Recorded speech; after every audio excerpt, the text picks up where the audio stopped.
はいどうも、高卒サラリーマンです。今回はハイエース、元井ハイエースのセカンドテーブルを作っていこうと思います。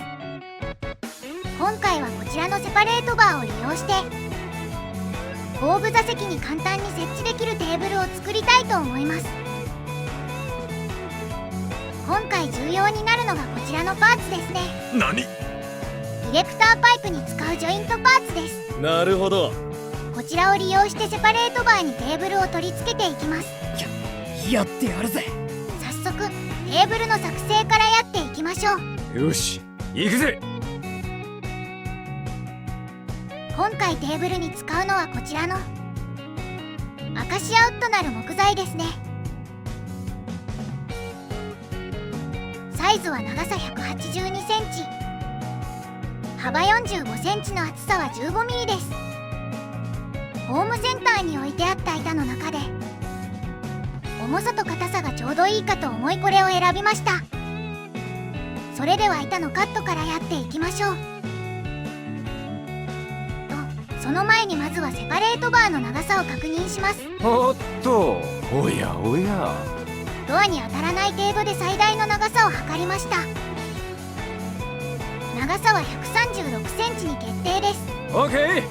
多分長さが決まったら早速カットしていきましょう。しっかりと測った長さで印をつけて丸ノコで切断していきます。ぶった切ってやる。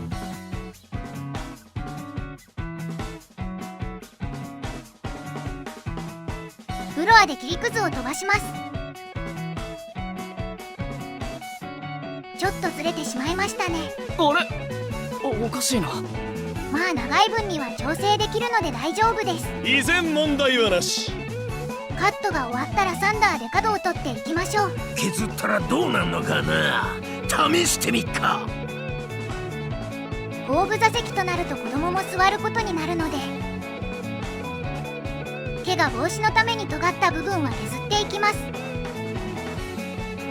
表面もある程度きれいには処理してありますが念のため少し研磨しておきましょう。とりあえずテーブルの面取りは完了です。続いてはカップホルダーを取り付けていきます。使用するカップホルダーはこちら。ペットボトルなども余裕で入るサイズです。ちなみにこの商品は100均のアウトドア用マグカップです。おい、どういうことだい。ネットでカップホルダーを探してみると1個400円くらいして結構お高いんですよね。やはり気になる。ということで100均で同じようなものを探した結果見つけたのがこちらのマグカップです。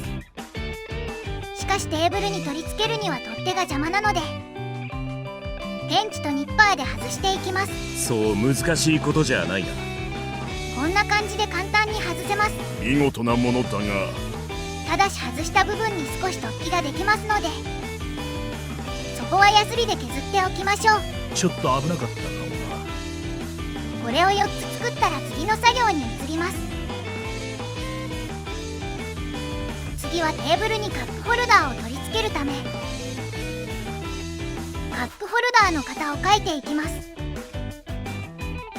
四隅に1つずつ取り付けたいので4箇所マーキングしていきます。そして今回穴開けに使うのはこちらの自在切りという道具です。木材の穴開けにはホールソーを使ったりしますがこちらは穴の大きさを自由に設定できます。マーキングしたカップの大きさに自在切りを合わせてみたので早速使ってみましょう。まずは円の中心に穴を開けます。そこから円の外周を削っていく感じです。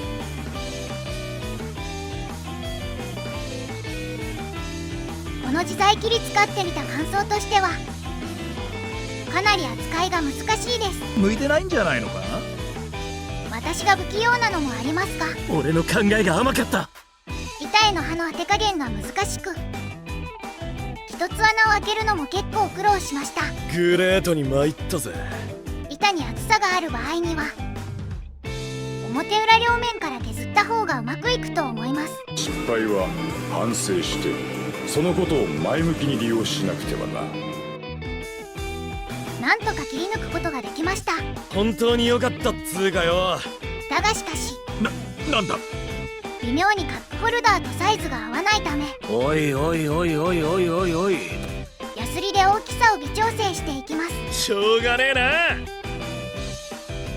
ヤスリでの微調整が終了しました。時間がかかったぜ。カップホルダーがジャストサイズではまりますね。これで落ち着く。カップは4つ取り付ける予定でしたが、とりあえずもう1個取り付けて、あとは使用感で追加しようと思います。自在切りも使い方は少し慣れてきましたね。うまく動かせるようになった気がするぞ。早くやろうとして刃を押し付けると引っかかってしまうので、焦りすぎたから。電動ドリルの重さで押し付けるくらいがちょうど良いです。よーし、いいぜ、その調子だ。あとは焦らず少しずつ削っていけばいつか貫通できます。ウィーごもっと。これで板の加工は完了ですね。次はテーブルの表面の保護のため水性のニスを塗っていきます。色はクリアなので見た目はそれほど変わらないはずです。旅行や車中泊の際はこのテーブルで食事をしたりもすると思うので、テーブルに汚れが染み込まないようニスでコーティングしておきます。これは水性のニスでしたが、思いのほか粘度が高かったです。少し水で希釈した方が塗りやすいかもしれませんね。ニスが乾いたら、あとはエレクターパイプのパーツを取り付けていきます。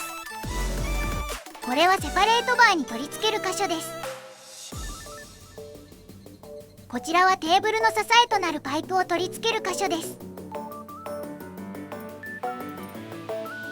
それでは仮に取り付けてみましょう。試してみっか。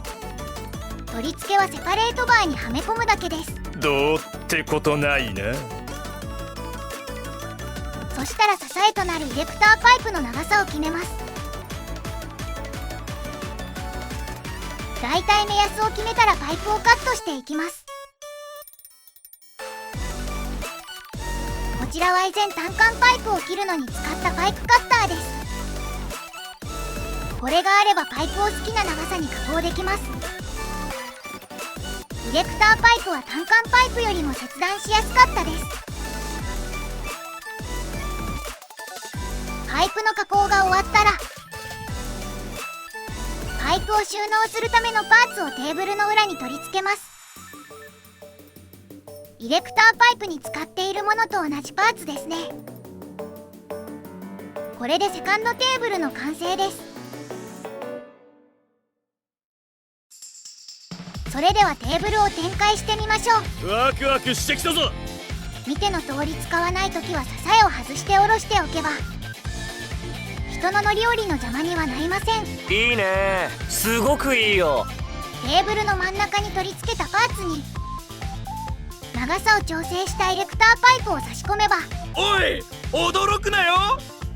このようにテーブルを展開できます。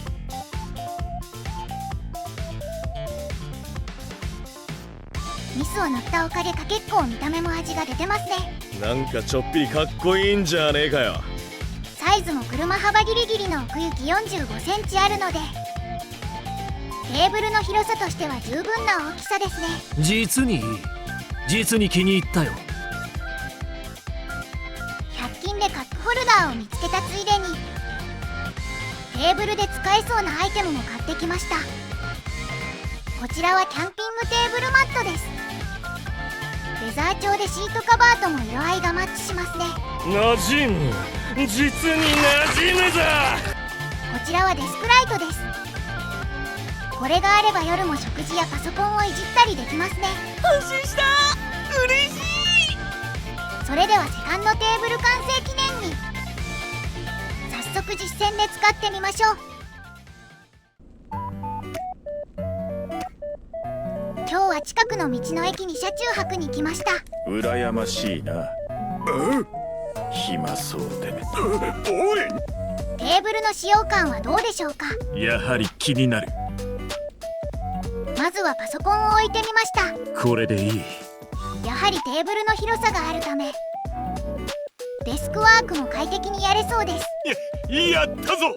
なんならリモートワークもハイエースの中からできちゃいますね。グッド。楽しくなってきた。